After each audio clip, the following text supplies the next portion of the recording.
Hey guys, Will here, and welcome to part 3 of my Ultimate Commander tournament vlog. If you haven't seen part 1 or 2 yet, then I'm going to put this all up in a playlist, so go back and check those out first so you know what I'm talking about and where we're at. So today is Wednesday the 10th of February, Ultimate Commander is only 10 days away now, and I've been quite fortunate since part 2 to get in 3 practice games, and 3 very different games as well. So the first one was against Sam's Orcs. Now, we were going to do this as a battle report, but it didn't really work. Basically, I got first turn and proceeded to just open up with every gun on his Orc army, and through a little bit of good luck and the way the lists balance against each other, by the end of my second shooting phase, he conceded with only about a quarter of his army still left on the table.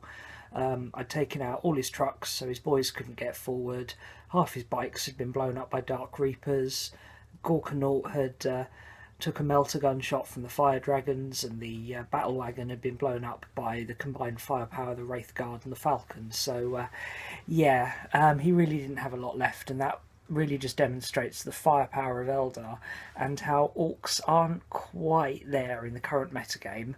And it's a good Orc list, it was certainly gave me some things to deal with, but there's just a complete mismatch there. And actually, as a result of that, Sam's now switched from planning to play Orcs in the tournament to Khorne Demonkin, which are probably his strongest army. So really solid game for the Eldar there. Second game was much better. That's the battle report that went up earlier this week against Tom's Grey Knights. Nice sort of close game in the early part, but the Eldar managed to steal the relic. We were playing the relic scenario because that's one that could come up in the tournament, and managed to get the relic and claim a pretty solid victory in the end, but certainly a good close game. And third game played last night. I haven't put the bat rep up for it yet, so I'm not going to leave any spoilers. This was against Sam's KDK, and that was a really close game. I literally went down to the last turn. If it had ended a turn earlier, the result would have been different to what it eventually was. So go and check that out. But from these missions, a few things have become apparent. Jet bikes are really good, but I haven't got the time and the cash to get any more this side of the tournament. So I'm going to have to stick with the 3 squads of 3, but they do the job. Dire Revengers are doing amazing. They're just shredding everything with their Bladestorm, and really solid unit there. And the Wraith Guard, the new guys, have been underperforming a little bit. They've not done quite what you'd expect from 5 destroyer shots. So I'm umming and ahhing as to whether or not to leave them in the list or to swap them out for some Striking Scorpions. So what I'm probably going to do is this weekend, when I get a game on Friday night, is switch in the Scorpions to the list, rejig it a little bit, and see how that goes. Got at least one more practice game before the tournament, so be worth trying them out. Other thing I've learned with the Spiritseer, this guy here, is I'm probably not going to be rolling on the generic powers from the Eldar book, at least not for his first power. The Psychic Shriek from the Telepathy discipline is so good. Certainly going to be trying to wangle that in there. So keep an eye out for that in the bat reps. That's how it's going in terms of the list. Now I'm going to show you the little bit of progress I've made with the models. So the first model I've been working on is the Spiritseer. Now he's still a bit of a borderline on whether he's going to get included in the list, because if the Wraith Guard go, he'll probably go in favour of the Striking Scorpions. But really pleased with how the model's turned out. He's completely finished now. If you want to know how I did this guy, then check out the painting tutorial video I've been working on him. By the time this video goes out, that should be up as well, so keep an eye out for that.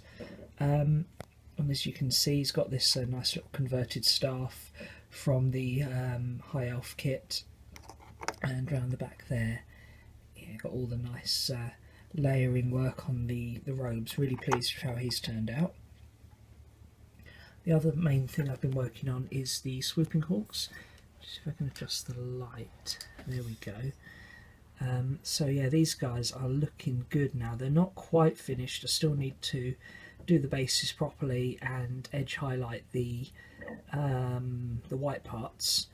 But yeah, they're coming along nicely. Had a little bit of a stall on how I was going to do the highlight on the bodysuits, because I'd started with this colour here, Baharoth blue, and then intended to highlight it with Ulthwan grey, but then when I actually went to do the highlighting, really didn't work. It was too close to white, and it just didn't look right. So I tried to pick up another colour to do them in. GW apparently don't produce a colour that is a natural highlight for Baharoth blue, which isn't surprising because it's actually meant to be a highlight colour itself. So picked up this from Vallejo, and I thought, oh, that looks quite a nice colour. Got it home, didn't realise it was actually part of their Model Air range. So this is designed to be used with an airbrush, so completely didn't work as a highlight. Yeah, bear that in mind if you're ever buying any Vallejo paints. You want to look out for the game colour, not the Model Air range, because yeah, they're too wet. They need to go in an airbrush. So that's a bit of a waste there. Turned out in the end the colour wasn't really right anyway, so to finish them off I had to end up mixing a colour, which I don't usually do with the GW paints. I find their range is normally enough that you don't need to mix, but in the end I mixed probably about 2 parts Baharoth blue to 1 part white, and that did the job in the end. So they're looking nice. Like I say, just got to finish up the bases and the highlights on the white parts, like the top of the wings and the helmet there, and then they'll be all good to go. That I will probably have done in the next day or two, which leaves me a little bit of time to do some embellishment on the rest of the army. So I've got my 3 grav tanks out here, and as you can see they're looking pretty decent. They're all highlighted and shaded properly, but I want to just give them a little more, you know, something special. So I'm going to go with the thorn pattern that built-on vehicles are known for, like I did on my jet bikes. There's a tutorial on that up in the painting section of the site, so yeah, have a look for that. They'll be yeah, going to get all the black thorn patterns done on them, so they're going to look really nice in time for the tournament. So yeah, that's where I'm at now. I'll probably get 1 or 2 more practice games. Don't know if I'll be able to bat rep them, but yeah, keep an eye out for them coming up. And yeah, there'll probably be 1 more of these vlogs before the tournament. Thanks a lot for watching, and I'll see you again soon. Bye.